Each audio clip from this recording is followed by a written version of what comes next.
Сәлеметсіздер ме? Бүгін ОФД Транстелекомға кассалық аппаратымызды қалай тіркейміз және оның жұмыс істеуі үшін ID токен номерларын қайдан аламыз, лицевой счетты қайдан көреміз, сол жайында айтатын боламыз.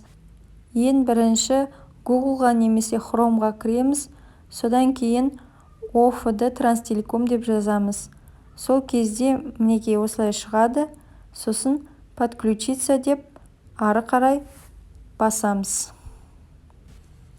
Сосын мында регистрация дегенді басасыз. Выбрать сертификат дегенді басып, открыть деп өзіңіздің ECP ключіңізді тауып, паролін жазып, открыть дейсіз. Сол кезде міне осылай шығады. Өзіңіздің IP-ніздің атын, тип налогообложения, яғни менде упрощенка болғандықтан мен міне 100 дегенді таңдаймын. Упрощенный декларация дегенді. Сосын телефонды, емейлді, парольді, қайтадан парольді теріп, зарегистрироваться деп басасыз. Сосын кассалық аппарат қай жерде жұмыс істейтін болады, сол адресті жазасыз. Ол үшін формировать дегенді басуыңыз керек. Новый адрес использования кассы, яғни адрес, поиск деп тауып аласыз, және улицасын, зданиясын, офистің номерін, барлығын жазып, готово деген батырманы басасыз. Басқаннан кейін осылай договор шығады. Утверждено приказом АО Транстелеком деп.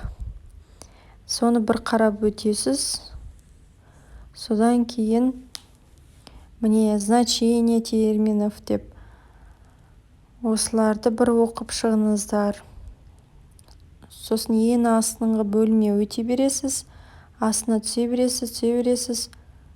Сол кезде ең астында бізде подписать договор деген бар. Соны тауып аласыз. Мінекей, соны подписать дейсіз.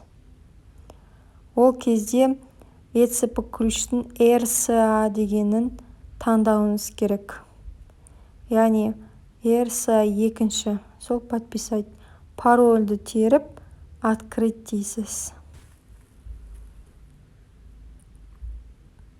Содан кейін сохранить дегенді басып, күтесіз, сақталады.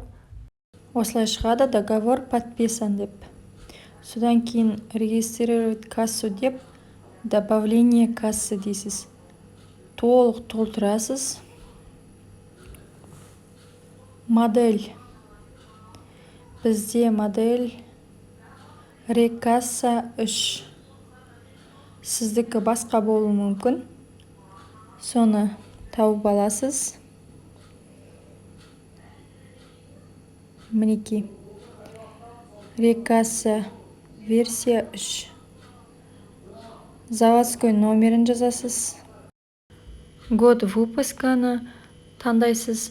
Содан кейін мында адрес использования дегенді қарап өтесіз, дұрыс па екен. Содан кейін астыңғы жағында регистрировать дегенді басасыз.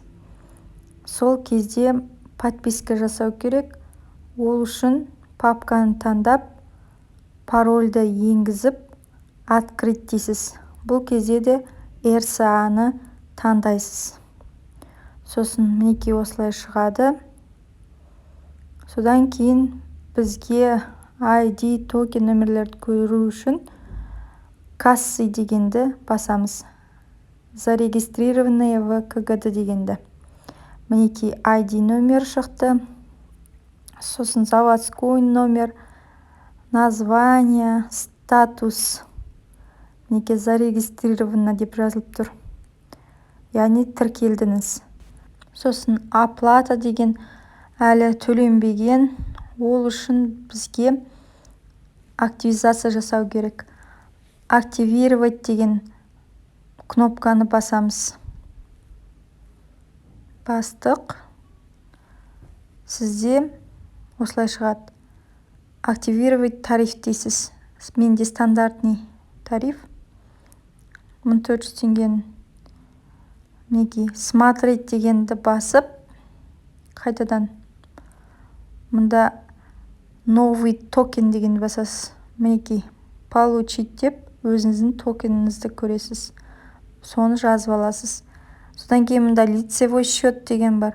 Сол лицевой счетіңізді міндетті түрде жазып алыңыздар, ол сізге керек болады.